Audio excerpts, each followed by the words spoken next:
You just sing for some kirtan. Maharaj class is good. Sing. Class done? Okay. Till Maharaj comes. Namam Vishnupadaya Krishna Pishtaya Bhutale Srimati Bhaktivedanta Swaminithi Namine Namaste Saraswati Devi Gauravani Pracharini Nirvishesha Shunyavadi Pashyati Tashitarine Jai Shri Krishna Chaitanya Prabhu Nityananda Shri Advaita Gadadhara Shivasadi Gaura Bhaktivinda Hare Krishna Krishna Krishna Hare Hare Hare Ram Ram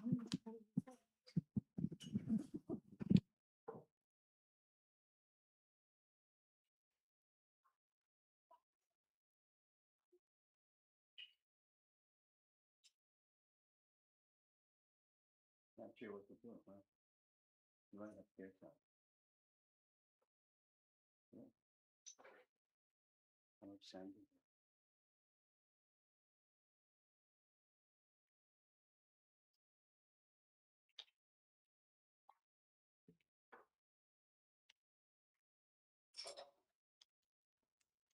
Well, we're supposed to start at 7, but we can start now, yes?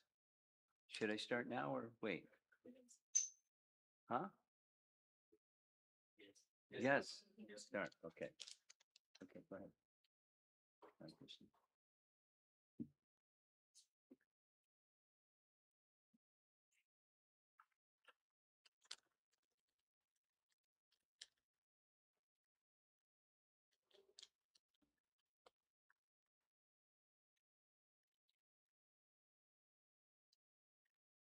Just now, we finished part 8 of chapter 14 of Canto 10.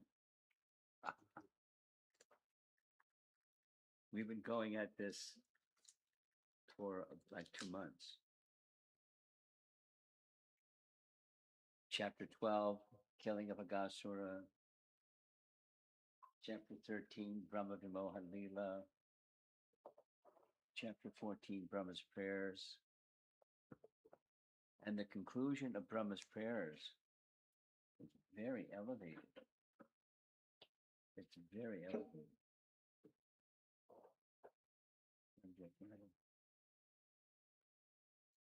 It's the philosophical explanation of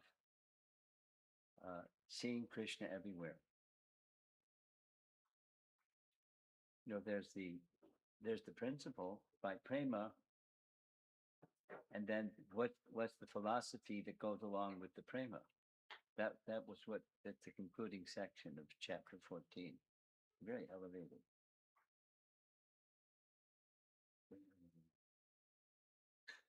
Okay. Where are we going?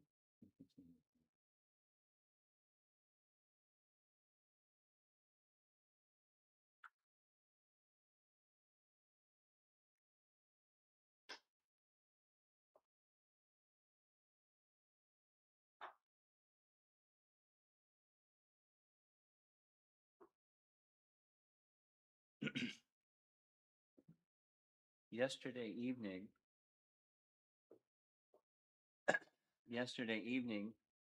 we had some discussion on Shukadeva Goswami, and then we just began Maharaj Parikshit, and I was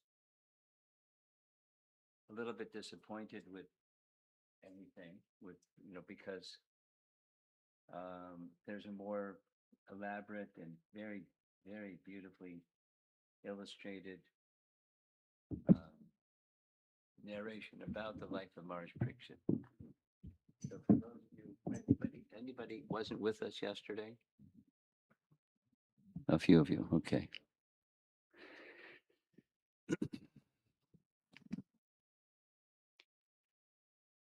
The topic during the evenings during this visit is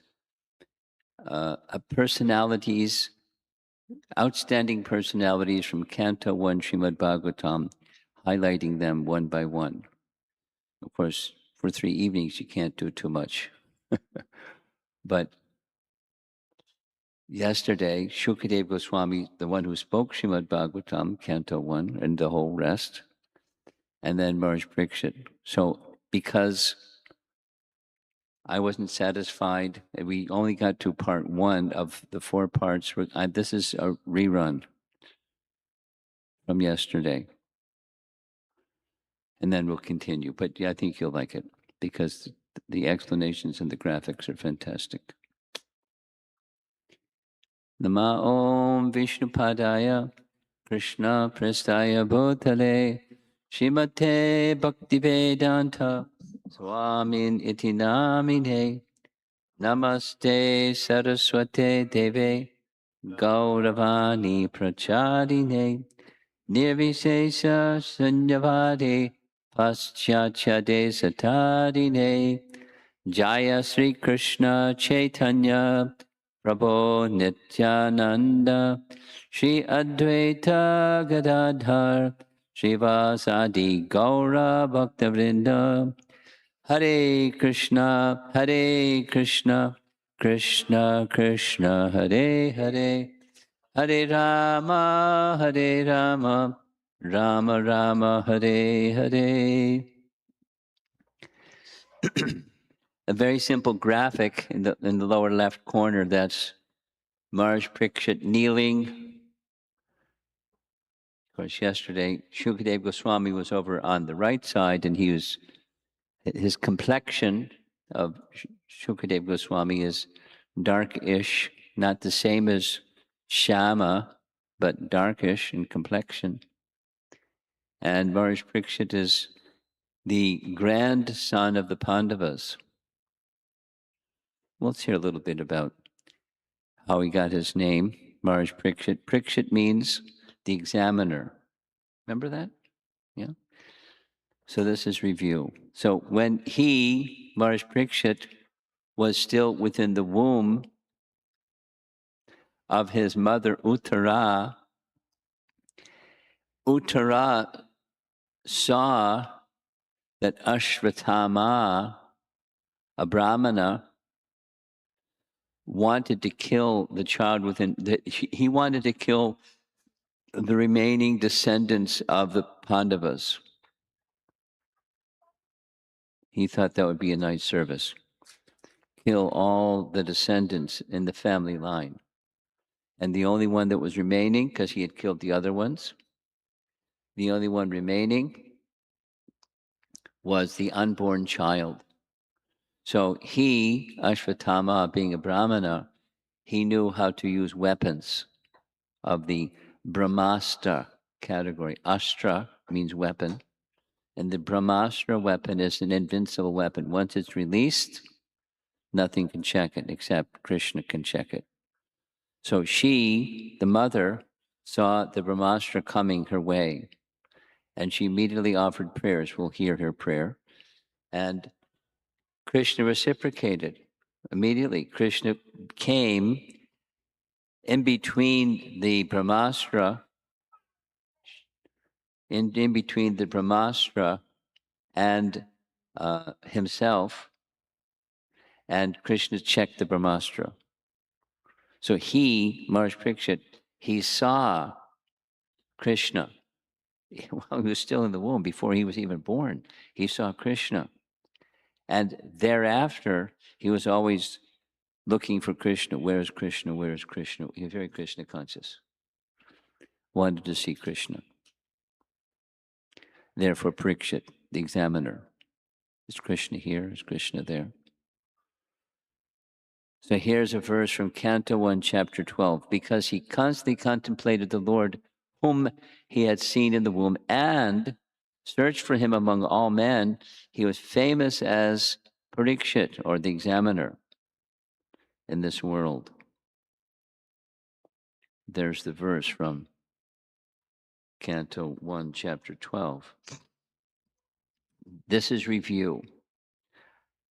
In Canto 10, chapter 86, we find this wonderful story of Arjuna kidnapping Subhadra. So I narrated the reason why Arjuna was on pilgrimage. So I'm not going to review that because I want to go on with other things. But he was for purification reasons. For 1 year, he had taken a tour of He started way up in north. There was a purpose behind. It was purpose. The whole thing has Leela. So that and part of the Leela, he ended up way over on the western side of India, because he went the north and then he went south and he went around the west side and up the west side and ended up near Dwarka. And when he was near Dwarka, he had a desire to meet Subhadra. Krishna found out, because Krishna is omniscient, that Arjuna is nearby, so he sent a messenger and invited Arjuna to not dress as a warrior, but disguise himself as a Brahmana, come into Dwarka, and my elder brother, Balaram, he likes to honor Brahmanas that come to his home and feed them, and this way, Subhadra, our sister, she'll bring your meals, and you'll get to see her, and she get to see you, and you'll see what chemistry happens. And the chemistry happened. And many things happened. The whole chapter is dedicated to the many things that happened, but he ended up kidnapping her. And by Krishna's plan, it was Krishna's plan. It was Krishna's arrangement. The whole thing was Krishna's arrangement. So Subhadra ended up being married to Arjuna. And after some time, they had a son, and son became known as Abhimanyu. And Abhimanyu then married the daughter of the king. What was the king's name? Do you remember the king's name? Virat. You know these stories, huh? Some? Good. King Virat had a kingdom, and the Pandavas, the 5 Pandavas, they and Draupadi concealed their identities and lived in his palace incognito. And we told some of that story. But when the hero Arjun rescued the cows that had been usurped by some men, so Arjuna, went and got his arrows hung from a sami tree outside of the kingdom with the son of the king. And when the king found out, wait a minute, you're not just a dance teacher for my daughter, you're Arjuna. You're a hero. And she's a princess. She's of marriageable age. Can you marry my daughter? We heard this discussion yesterday. And so Arjun said no, because it would be not proper for a teacher to marry his student. But I have a son, and he's of marriageable age, and maybe they could become married. And so their marriage was arranged. Abhimanyu, the son, married Uttara, the daughter. And then Abhimanyu, was a great, great hero, just like his father was a great, great hero. And he was mercilessly killed on the 13th day of the battle. I said it wrong yesterday. 13th day. He was so intense of a fighter, they decided we have to deal with this fellow. So they vyuha, chakra vyuha. They made circles around, he couldn't get out, and we heard the whole thing. Killed. 7 generals ganging up on him. So Abhimanyu, together with Uttara, his wife, they had a pregnant child. So during the battle, the Ashvatthama had fired this Brahmastra weapon to kill Maharaj Parikshit, and she made this very nice prayer to Krishna. Here's her prayer. Oh, my Lord, you are all powerful. A fiery iron arrow is coming towards me fast. My Lord, let me burn personally if you so desire, but please do not let it burn and abort my embryo. Please do me this favor, oh my Lord. So this is Canto 1, Chapter 8, and this is paraphrasing in Kunti's prayers, because Canto 1, Chapter 8 is Kunti's prayers. So Krishna protected, and Maharaj Parikshit saw, and Krishna protected. So one of his names, this is a section describing his name, Vira. Because of his natural courage, he was not afraid of the fire of the Brahmastra weapon. For those of you that were with us yesterday, this is review, so I'm going a little quickly. We'll go a little slower when we go further. Vishnu Ratha, one who is protected by Vishnu. Here's different types of protection of the Supreme Lord, of his devotee, found from Katha Upanishad. He gives protection by different potencies. That's everybody. Then his unalloyed devotees, he directly. So in this case, he directly protected. Vishnu Ratha, he protected Maharaj Parikshit. We heard a little bit about Bharata, and pictured on the left is King Bharata, whose descendants are sometimes called Bharata. Just like Arjuna is addressed in some places in Gita as Osayan of Bharata. So Maharaj Parikshit similarly. Vrika, Nrishu, tiger amongst men. We saw this chart. I'm not going to do that one. This is the nice part, the astrological prediction. So when he was born, Maharaj Yudhisthira called this, the best astrologers, because he was really concerned. He wanted to pass the kingdom on to a qualified heir to the throne.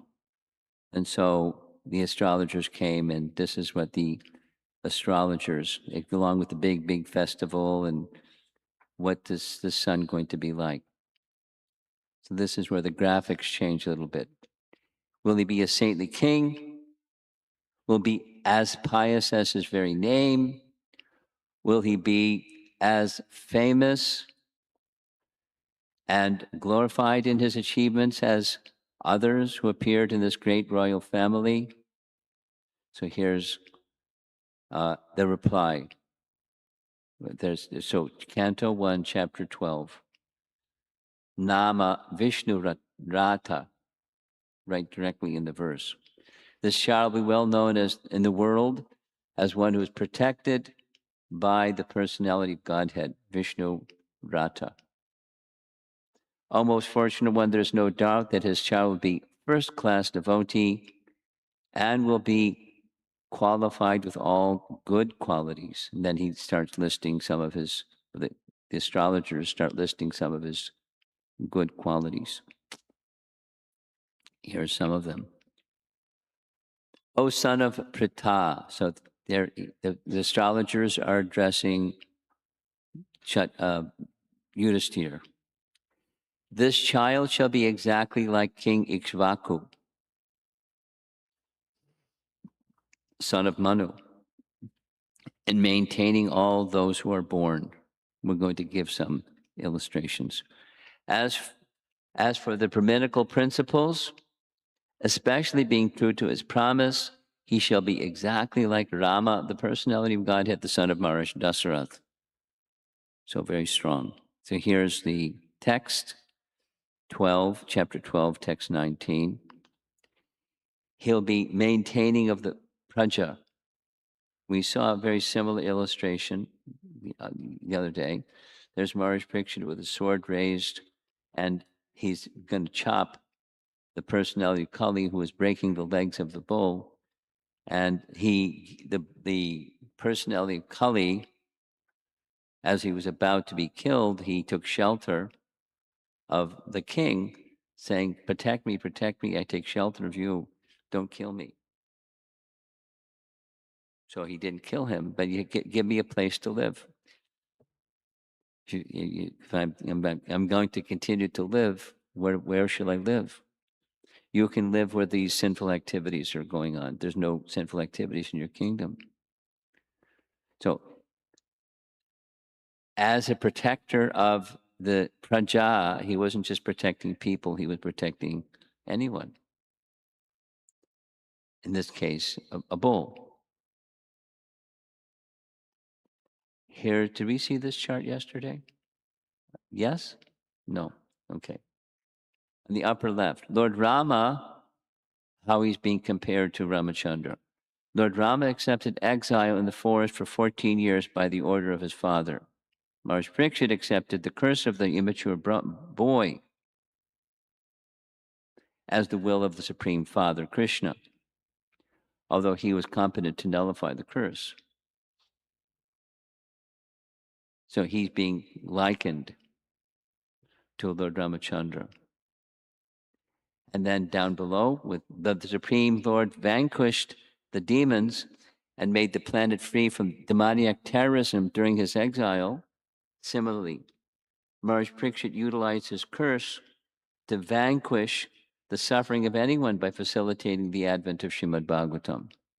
So, in other words, although there was misfortune that came to him, it was used by Krishna's own arrangement. It was used to bring Srimad Bhagavatam into the world.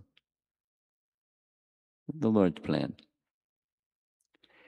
This child will be a magnificent donor of charity and protector of the surrendered, like King Shibi. There's a very nice graphic. I want to go to the very nice graphic. There's King Shibi.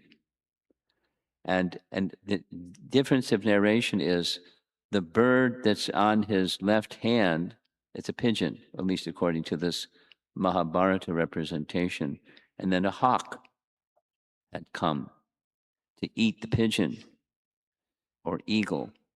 And according to the Mahabharata, the Indra, the king of heaven, and the Agni, the fire god, they heard about this charitable nature of King Shibi. And so they wanted to check it out. So Agni took the shape of the pigeon, and then the eagle was Indra. So the hawk or eagle came to eat the pigeon. And the pigeon was taking shelter, looking up at Chibi and saying, by his silence and his fearful eyes, give me protection. So the king said to the eagle, let's make a deal. I'll give you flesh of equal weight of the pigeon. But please don't eat the pigeon. So where are you going to get that flesh? He said, I'll cut flesh from my own body. So he had a knife and he started cutting flesh from his body. And there was an arrangement where the weight, to make sure it was the same weight as the pigeon was put on a balance scale, pan scale, and as much weight as he put on the pan scale, it was still, the pigeon was heavier. So he had to put more and more and more. So eventually he sat himself on the pan scale. And then it turns out they revealed who they were. I'm Indra, this is Agni. You passed our test. You're the most charitable person. Who can be so charitable as you? Now, back it says, as religious as Maharaj Yayati. Now, we find about Maharaj Yayati from Canto 9. He's one of the kings in this line of the Surya dynasty. And here's a little depiction of King Yayati. So King Yayati, he was hunting at one, it's similar to the beginning of this narration. He was hunting at one time, and by mistake, he killed an animal that was a mystic yogi in the shape of the animal, but he didn't yet fully kill the mystic yogi. The mystic yogi cursed him that you will lose your age and you'll become a decrepit old man for the rest of your life. So he, King Yayati, already had some sons.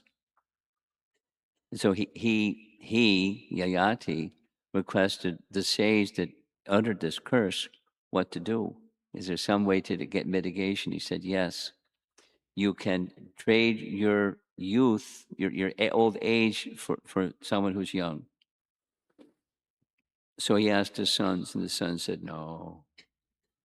Then he asked his youngest son. The son said, okay.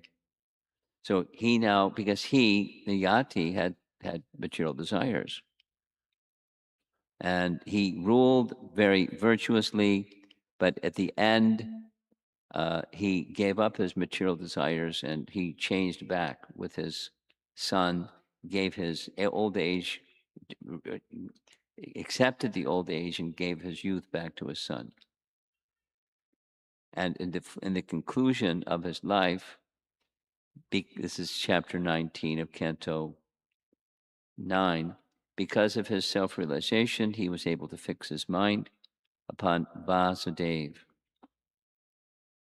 And thus he ultimately achieved the position of an associate of the Lord. So he had a happy ending, but it was a little meandering to get there.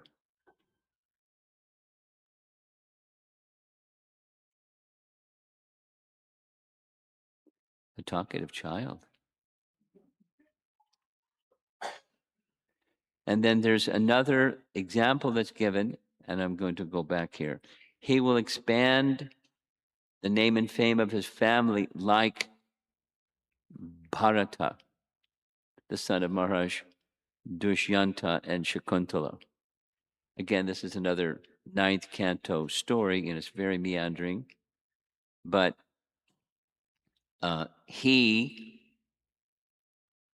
Dushmanta, became attracted to Shakuntala. Woo, woo, woo. And he approached her and he spoke very politely, and she was attracted to him. He was very handsome and he was a king, and an arrangement was made for Shakuntala to become married. It's a long, long story. And then they had a child. It was described as a Gandharva marriage, which means without formalities, just consent. So they had a child, and the child was named Bharata, without the long A, not Bharata, but Bharata. And as a little boy, he liked playing with little animals. Only the little animals were big animals, lions and tigers. And he eventually, the sages in the forest gave him a different name. Instead of Bharata, Sarva Damana. He would dominate or control all living entities without exception. And it is said that the boy Bharata, was a partial incarnation of the personality of Godhead. Descendant of King Bharata is Bharata. There's many other things that happened, but Bharata, eventually became a king, like many steps in between, and he ruled very virtuously. And so Maharaj Parikshit, is compared to be as an expert of an archer as Arjuna. Now, who can be as expert of an archer as Arjuna? That's not possible. But he was. Amongst great bowmen, this child will be as good as Arjuna. Now there's some details that I'm not going to go into because of time, but Brihat Bhagavatamrita, in the there's also some explanation of this power of Maharaj Parikshit, but he's very powerful. So the circumstance is Canto 1, Chapter 12. The descendant of the Pandavas is born. Yudhishthira wants to know what's he going to be when he grows up. What's the chart say? So he's getting all these depictions. As irresistible as fire, as unsurpassable as the ocean, as strong as a lion, as worthy a shelter as the Himalaya mountains, forbearing like the earth, tolerant as a mother and father towards their child, like his grandfather Yudhishthira or Brahma in equanimity of mind. He's got a pretty good list. He's going to be a good king. Munificent like the Lord of Kailash hill, Shiva, almost as good as Lord Krishna by following in his footsteps, as magnanimous as King Rantidev. So we're going to see some images of Rantidev and Lord Shiva and other personalities. Bali Maharaj, when he was tied up, patient, in devotion like Prahlad. So King Rantidev, this is all from Canto 1, Chapter 12. This is these astrological predictions. Did we show this picture yesterday? No. Yes? No. Okay, now you're seeing. There's Rantidev. So Rantidev was magnanimous. He was charitable. And one of the things he was charitable with was as a king, he understood, I can give merit or punya to my citizens if I accept austerity and then distribute the fruit of that charity to my citizens. So he underwent a fast for 48 days, not even drinking water. That's severe. And with that, some merit. And the merit, his plan was to distribute that merit to all the citizens so they would flourish and prosper. That was his interest. So because he's a king, they brought him a big feast. That's what's being depicted here. And as he sat down to take the big feast, there was a brahmana who came and wanted some food. So he gave half of his meal to the brahmana. And then after there was half the meal left, and then came a Shudra. The Shudra was also hungry, so he then divided half what was left with the Shudra. Then there was another guest that appeared. There you see in the left side, there was a man with some puppies. My puppies are hungry. So he gave the other half that was left to the puppies, and he was happy. And then he had some water. And there was a thirsty beggar that wanted some water. Then he spoke this very nice verse, what great good fortune can one have to be able, in a position, to be able to make gifts to all these wonderful people. And this is the duty of a king.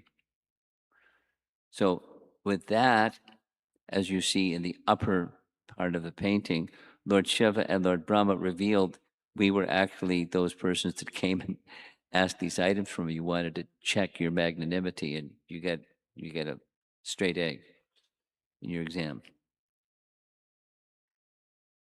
So as magnanimous as King Rantidev, as patient as King Bali, when Bali was put into difficulty by not providing the third pace of land, he was tied up and didn't protest. He didn't say anything. Wait, other people that witnessed all of this, they protested. Wait a minute. He surrendered everything. You have nothing left. And you're tying him up like a criminal? What's this? But Bali said nothing, and he wasn't like whimpering or angry or anything. He was just very patient. And then Vamana said what Vamana said. I did this to show to all of you. In the painting, you see that in the foreground in a kind of golden robe wearing a crown. That's Prahlad Maharaj. Because Prahlad Maharaj was the grandfather of Bali Maharaj. So he came and gave his opinion. This is very good. What Vamana has done. It's very good. So then Vamana spoke, saying, I just wanted to show all of you, just see the quality of Bali. I will become his devotee. I'll give him a kingdom better than the kingdom he presently has, and I'll stand at the doorway to protect him personally. Devoted, like Prahlad, here's the hardships that Prahlad underwent, and certainly Maharaj Parikshit had hardships as well. After hearing about his death, this is again the prophecy. After hearing about his death, which will be caused by the bite of a snake bird sent by a son of a Brahmana, he will get himself freed from all material attachment and surrender unto the Supreme Personality of Godhead, taking shelter of him. This is still the astrologers speaking. After inquiring about proper self-knowledge from the great son of Vyasadeva, who will be a great philosopher, he will renounce all material attachment and achieve a life of fearlessness.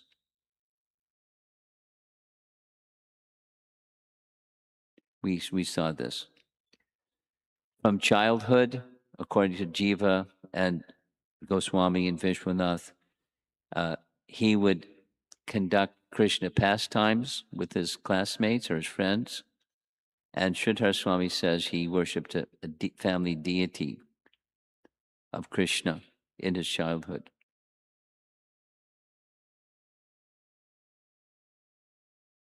So we covered his kingly responsibilities. We didn't cover the other three. That's where we ended yesterday.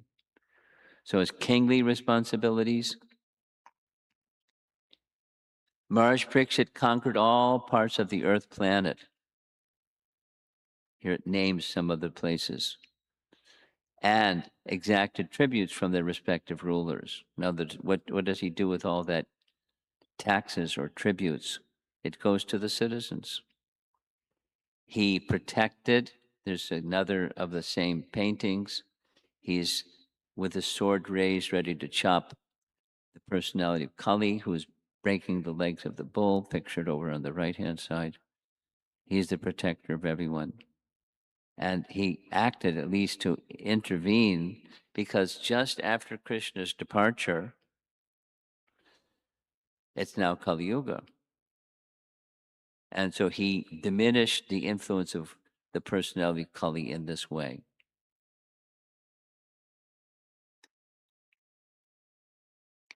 Maharaj Parikshit inquired from Shukadeva Goswami, I am therefore begging to show you the way of perfection for all persons, and especially one who is about to die, like himself. Please let me know what a man should hear, chant, remember, Shrotavya Kirtitavya Shadhyaya Pujas Chandityada, and what he should not do. Please explain all this to me. So he's interested not only in his own welfare, but he's a king. So he's interested even in very dire situations. What's of the best well-being for all citizens? Now, next, as an ideal king, he knew how to, because we all have circumstances that are difficult. I don't know anyone that doesn't have difficulty. Everyone has difficulty. And his difficulty was very severe. And the circumstance was he was on tour, as kings will do. And one of the things that happened was he became unbecoming, unlike his character, he became overwhelmed by thirst. Later he fasted for 7 days, no water, nothing. He became overwhelmed with thirst. What's that? It was inspired by the personality of Godhead for this purpose. So here's the sage Shamak Rishi with a snake draped around his neck, the way that the BBT artist depicted it. He came inside the cottage overwhelmed with thirst, seeking water. And a common courtesy, not just for a brahmana, but for anyone who receiving a guest, ABC. It's just standard procedure. Some kind words, offering a seat, and some refreshment. None of those were done because the sage was in meditation, in trance of meditation. And so the king became upset. What kind of hospitality is this? I'm the king. You're a brahmana. You don't know how to show proper courtesy for the king. So as the way the narration goes in the Bhagavatam, as he entered his little cottage, he had seen a dead snake outside the cottage door. So he went back outside, picked up his sword, picked up the serpent and placed the dead serpent, around his neck. And later, this picture on the right, the boys that were playing, they heard what happened with his father. So he became really angry. Shringi was his name, and Shamakrishi was the father's name. So he became really angry, and he uttered a mantra, touched water, uttered a curse that the king would die in 7 days, a death curse. And here's the little boy coming back to tell his father, with tears in his eyes, what just happened. And his father was shocked. My son, what have you done? But once a curse is uttered, it can't be taken back. And so he, the father, went to tell the sage. He went to tell the king. Guess what? You're going to die in 7 days. So please do the needful. Now, here's some commentary. To become angry in such a grave situation was not unnatural for a king, but because the king himself was not less than a great saint, his becoming angry and taking action were astonishing. This is Prabhupada's commentary.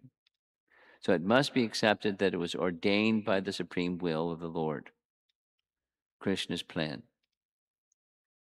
Now the king heard that he would be cursed to die. So here's Prabhupada's explanation of how he received that message. Even if you have got very good kingdom, very nice wife, very nice society, how long? And if there's any mistake, next life you can get something else. But Parikshit Maharaj's life, from childhood, he's a devotee of Krishna. So, the Brahmana went to inform the king. And when the king heard, he just heard. And he accepted, because I've offended a great personality, I deserve punishment. If this is the punishment that is ordained for me, so be it.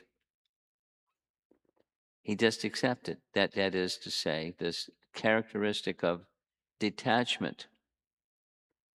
By when we make mistakes, there's other options, but he didn't go to counteract the curse. That he knew how to do, but he didn't do. He accepted. So this was the curse given to him, he accepted. He could counteract it. Parikshit Maharaj was a Vaishnav. He was very powerful, but he thought, yes, I'm an offender. That Brahmin boy has cursed me. I shall accept it. So once he accepted, then he knew what the next thing to do. He took his kingdom and entrusted the kingdom to his eldest son. Janamejaya became the next king. And he renounced his royal garments and treasury and, everything, took on the clothes of a mendicant and went by the side of the river Ganga and was prepared to undergo fasting till death. That was his plan. Transcendental platform from a transcendental personality. He prepared himself for death for 7 days. He placed himself on the bank of the Ganges without drinking a drop of water. And for 7 days continually, he heard Srimad Bhagavatam from Shukadeva Goswami. So that was a little bit of yesterday's discussion, Shukadeva Goswami. Again, Canto 1, Chapter 19. This is Prabhupada's commentary, purport. When he was assured of his death on a fixed date, he became more determined in the transcendental loving service of Lord Krishna by completely fasting on the bank of the transcendental river Yamuna. We went through this. Was it by the bank of the Ganges or the Yamuna? Remember that? Well, here we go again. Controversy.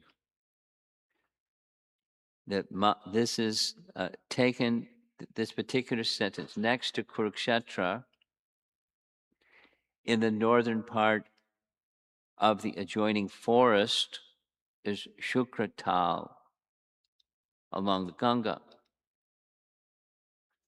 So the Bhagavatam speaks of the Yamuna, and here it speaks of the Ganga.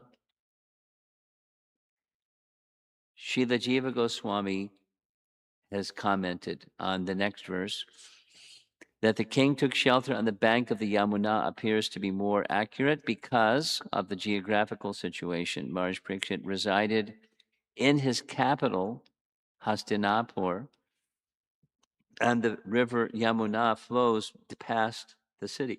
Naturally, the king would take shelter of the river Yamuna because she was flowing past his palace door.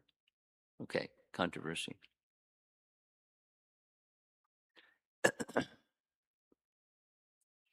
I read something that I read it like 6 times and I couldn't understand it. According to something Bhaktisiddhanta wrote in different essays in different circumstances, the way that he wrote it, I couldn't follow it. But, get used to reading Bhaktisiddhanta, you can't always understand what he writes. What he expressed was there were 3 places. The third time that the Bhagavatam was spoken was Sutta spoke to the sages at Naimisharanya, different place. But the first 2 times, one was by the banks of the Jamuna, the second time was by the bank of the Ganga. I couldn't follow it. Shukadeva Goswami spoke the Bhagavatam twice, according to what Bhaktisiddhanta was writing. And I've never heard that before. And maybe I shouldn't have brought it up because how am I going to answer something like that? Because I don't know. The goal, this is from Canto 3, Chapter 13. The goal of a person engaged in hearing scripture from the Guru for a long time, praised by the great devotees, is hearing the glories of those in whose hearts Mukunda resides.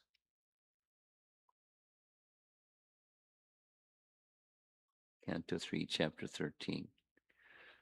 So Maharaj Parikshit, this is how he dealt with adversity.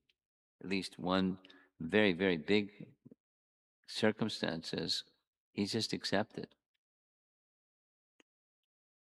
Then a phrase that's used throughout is he's on the topmost position of Dharma beyond the worldly dharma, included in the world, but beyond dharma, seeking saintly association. During those 7 days, he had wanted all the sages, he invited all the sages to come. And at the time of death, he was fearless. This is what he said. Again, offering obeisances to all you Brahmanas, I pray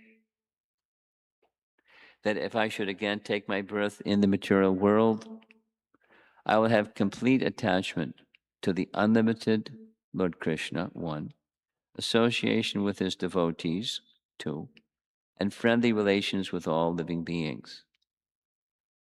Pretty good. I've heard from you this Srimad Bhagavatam, now addressing not just the Brahmanas, but Shukadev, which is the perfect summary for all the Puranas and which perfectly describes the Supreme Lord, Uttama Shloka. My Lord, I now have no fear of Takshaka or any other living being because the serpent that was going to bite him had a name, Takshaka. It was a mystical. There's no such thing as a flying bird, but it's a mystical bird. Or any other living being, or even repeated deaths, because I have absorbed myself in the purely spiritual absolute truth which you have revealed and which destroys all fear. So kneeling before Maharaj Parikshit, he's ready. O Brahmana, please give me permission to resign my speech and the functions of all my senses unto Lord Adhokshaja.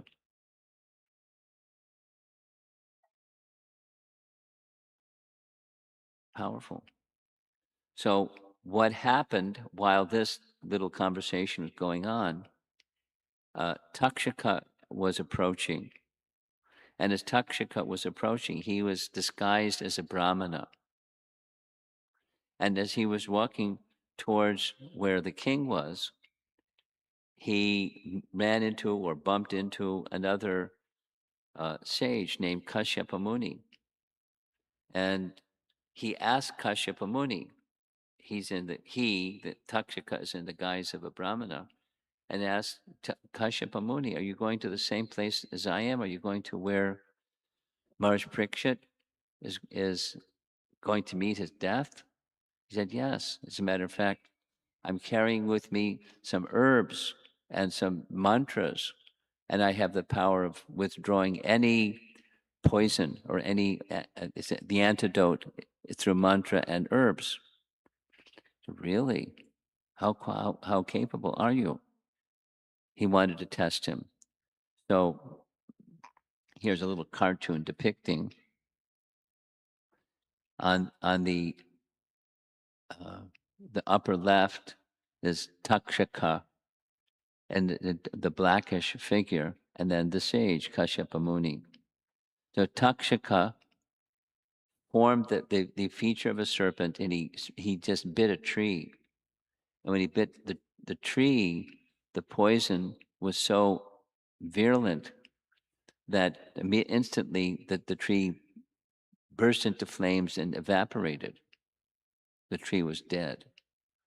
Then Takshaka said his mantras and gave his herbs, and the tree came back to life. That was depicted on lower right. And so Kashyapa Muni said, wow, that was pretty good. When you go there, is your plan, because he's the king, you're going to accept some dakshin? You said, oh, Brahmins always accept dakshin. Any service received from a Brahmin is incomplete without dakshin. Okay, so if I give you a substantial dakshin, can you go the other direction? Sure, I can go the other direction. So that's this BBT painting. Maybe you've noticed in the lower right corner, that fellow that's carrying this big, treasure chest, that's Kashyapa Muni. Okay, you got a bribe.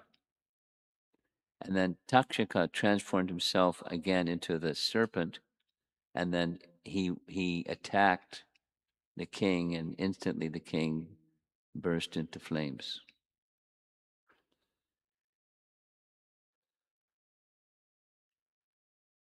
But he went back to Godhead. His mind, as he said in the concluding words of chapter 19 of Canto 1, his mind was completely absorbed. So we know what happens. He got the result of his offending, let's say, the Brahmana, in the form of this manner of death. But his mind was fixed upon the personality of Godhead. So it was for the world. He provided the opportunity for the world to hear Srimad Bhagavatam, and Sutta Goswami was in the audience to hear it. So he then repeated it, and so it was carried on. And he, demonstrated fearlessness. This character that Maharaj Yudhisthira was wanting to hear about from the astrologers. And sure enough,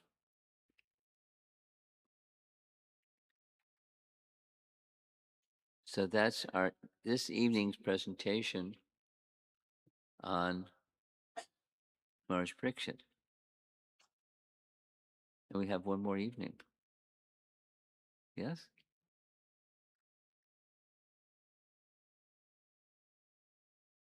It was worth apology to some of you because we did some of this yesterday, the earlier parts. But the graphics are worth seeing it again because Shibi and Yayati and all this history. It's nice history. The Bhagavatam, here's a final message. The Bhagavatam, in one sense, it's revealing Krishna. But the Bhagavatam, in revealing Krishna, reveals the absolute truth. So there's details and details and details leading up to Krishna's appearance in Canto 10. And the subtitle of Canto 9 is, there are circumstances, like Yayati is one, where there are circumstances where one is too much attracted to material opulence. There's desires that they're obstacles for pure bhakti, because for Krishna to appear, that one has to have pure bhakti. And if the heart is not pure, Krishna is not going to appear. He may make a sudden appearance like he did with Maharaj Parikshit or with Narada Muni. Make a sudden appearance and then that's it. You're not going to see me again for the rest of your life. So there's hankering.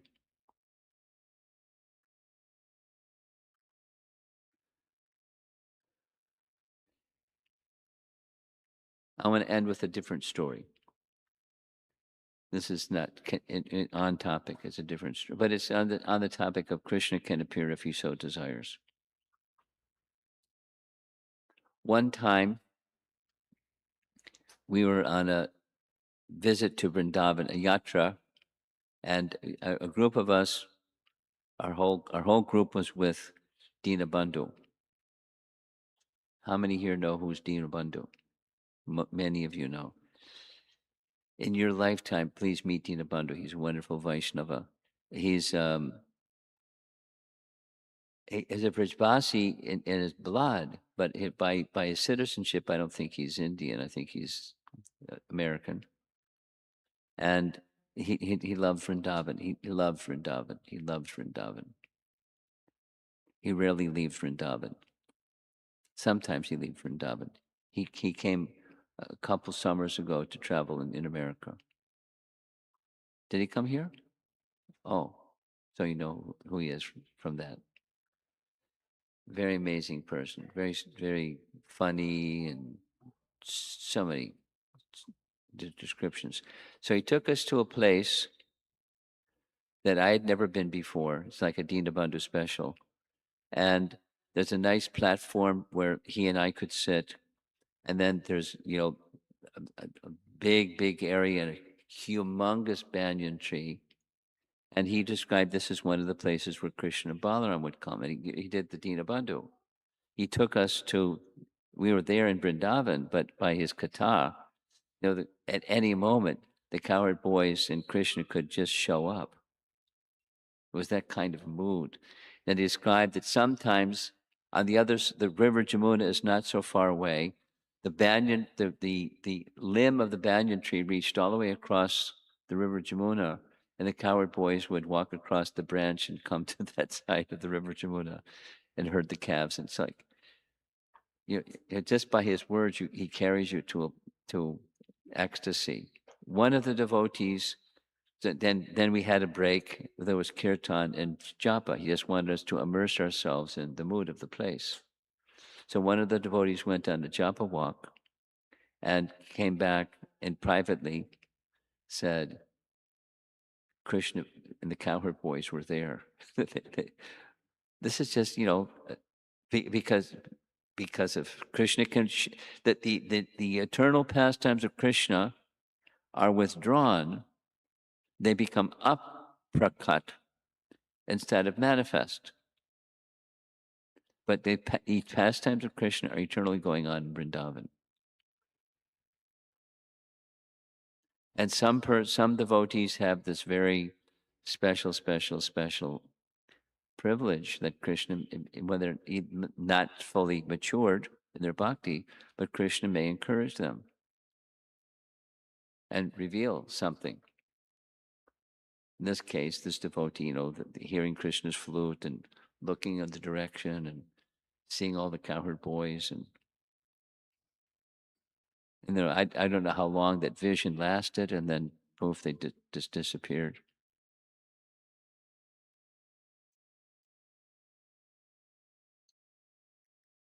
Nitya Lila. Nitya Lila Pravishta.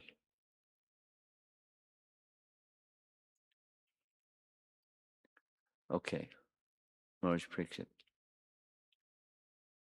Any discussion? Yeah. I go. What does it mean? Partial incarnation. Yeah, I mentioned. What does it mean? Yeah, Not full. not full. Not full. In other words, we won't find this name, Bharata, in the list of avatars. It's carrying a portion of, it's something like Shaktivesh, but a partial incarnation. So it's not exactly this, or it's not Vishnu Tattva, and he's a jiva, but carrying some of the potency of the Supreme. So one might say, but our acharyas don't say a Shaktivesh avatar, they say partial incarnation. So that's the meaning. Carrying some of the potency of, but only a small portion of the potency of. And they're powerful. Powerful. So would his flesh be material? Huh? Would his flesh be material? His quest? His flesh, like his Flesh, body. Yeah. Okay. Yeah. I mean, yeah. Yes. Nice question. Nice question. Thank you, Maharaj. Here's just for fun's sake, I'm responding to this, was his body made of flesh?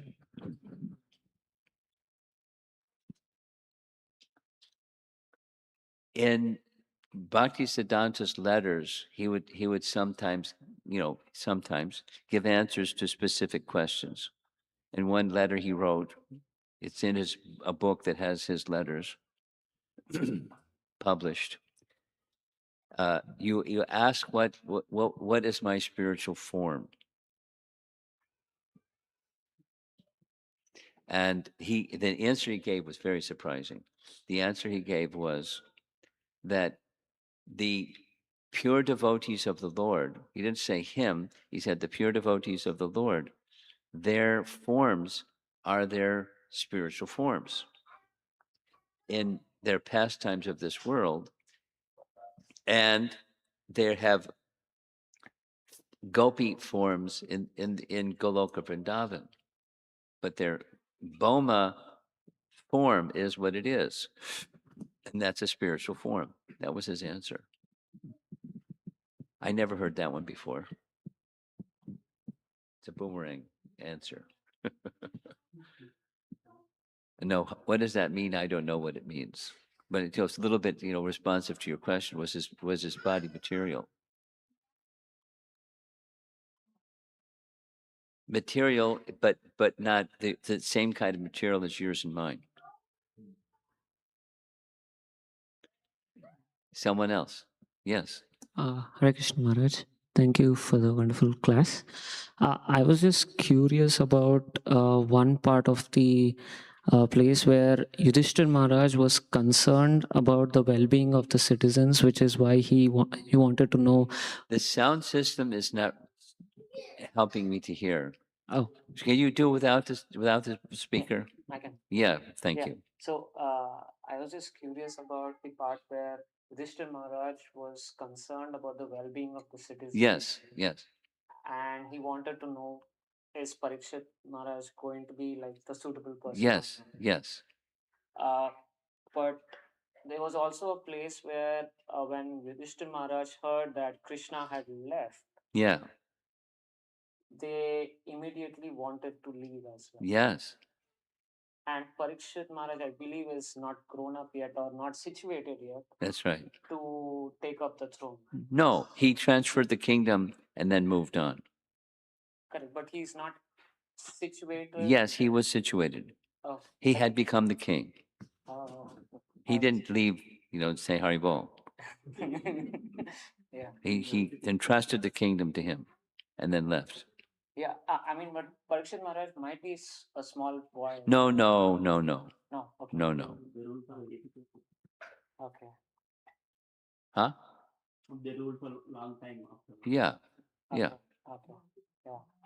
He wasn't a young boy. Okay. Thank you, Maharaj.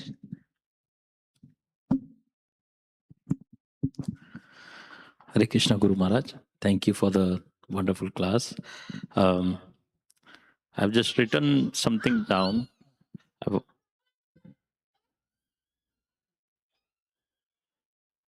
Go ahead.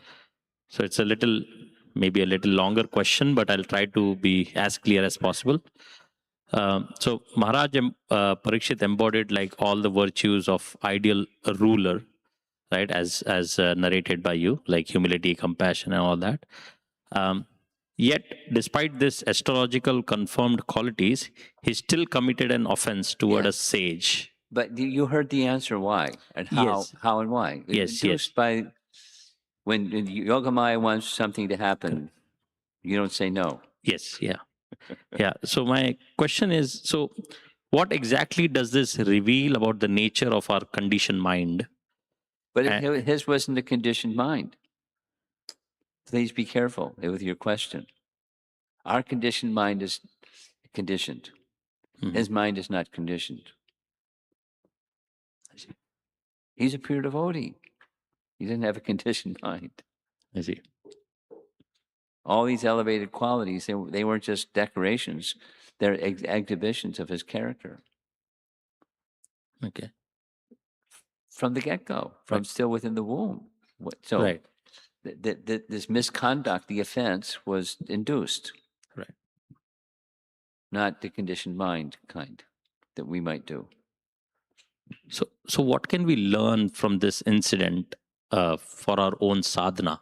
Well, it depends. For our own sadhana.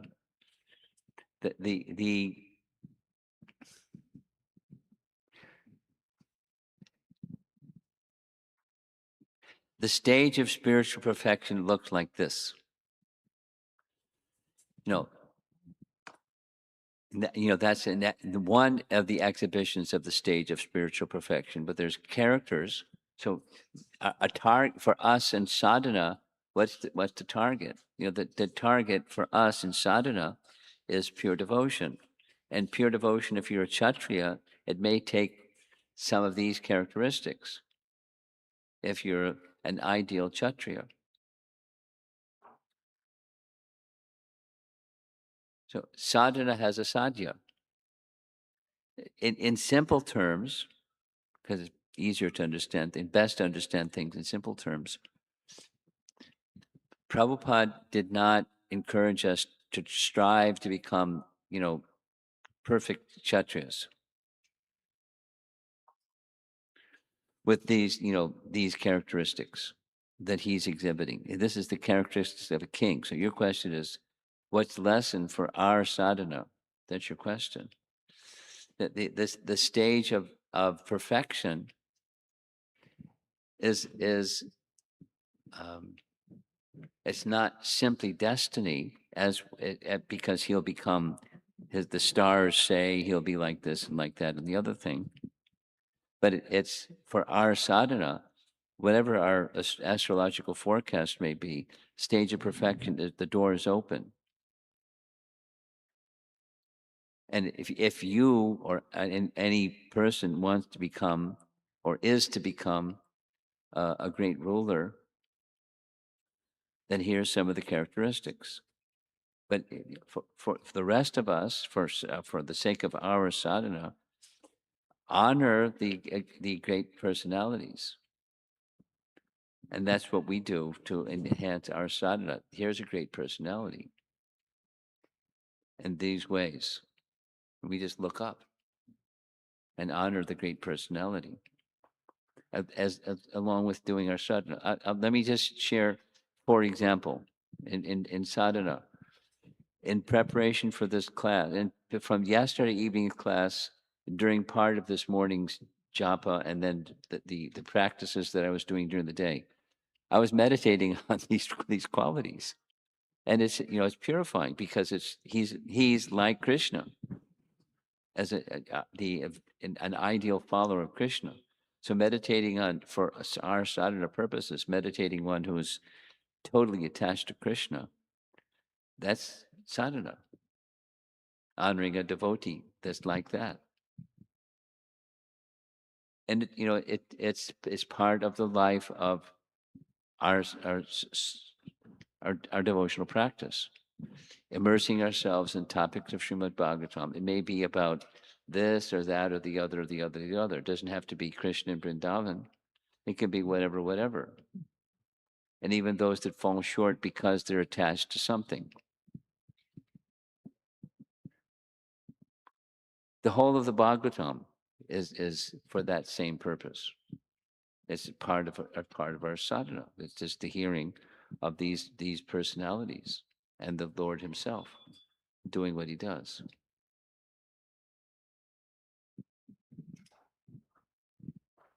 Thank you, Guru Maharaj. Okay.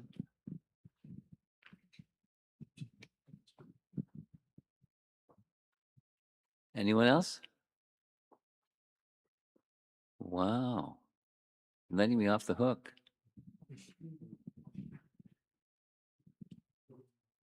How about our young ladies in the front row? You listen very carefully. You have anything you want to share? Nothing. Okay.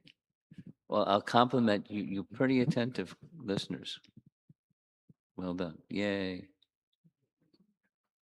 Go ahead. Hare Krishna Maharaj. Question is regarding Arjuna. Regarding Arjuna. What Arjuna being great warrior, Yeah. and he's Naranarayana, one of the form of Narayana. Yeah. But he's in the human form. What he has lot of qualities. Lot of qualities he has, and what we can incur and relate to present time, how we can use it in the sadhana. The same type of question. Honoring a great devotee, same type of answer. Okay. I mean, there's details and intricacies. I'll share something that's not exactly what your question, the answer to your question, but it's something.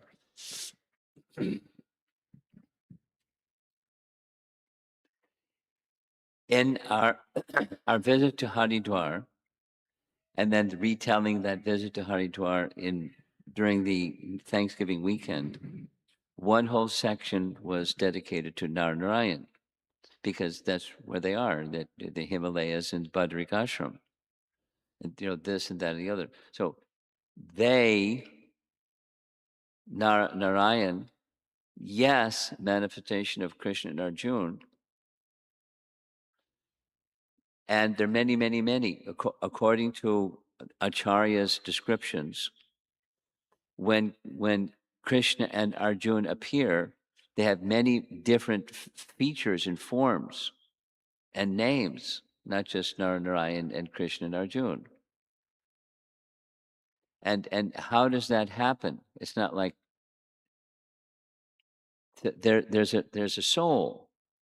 In the case of Arjuna, he's not Vishnu Tattva, he's Jiva Tattva, but he has a very particular relationship with Krishna. And when Krishna is there in various forms, Arjuna is there in his service. And there's many, so not just those. The point is, not just those two. Now, what does that have to do with our sadhana? Which is your question, and your question also. The potency of the personality of Godhead is without limit. The person whom we're worshiping, the person who is worthy of being worshipped, is such a person. They're unlimited. They're the source of everything, and thus they can appear, and they appear in so many different ways. How wonderful is my Lord! So that's the sadhana takeaway. One of the sadhana takeaways. That's Aishvarya feature. It's not the Madhurya feature, but he's the supreme. And let me count the ways. And you'll go on counting, you won't find the end.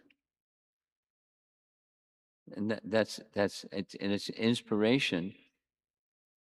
Day to day sadhana, it's inspiration to hear more and more and more the endless wonderful glories of the unlimited supreme.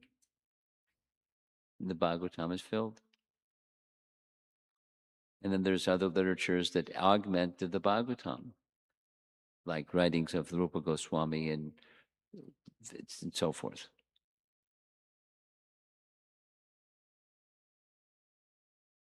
It's Hari Katha that nourishes our bhakti.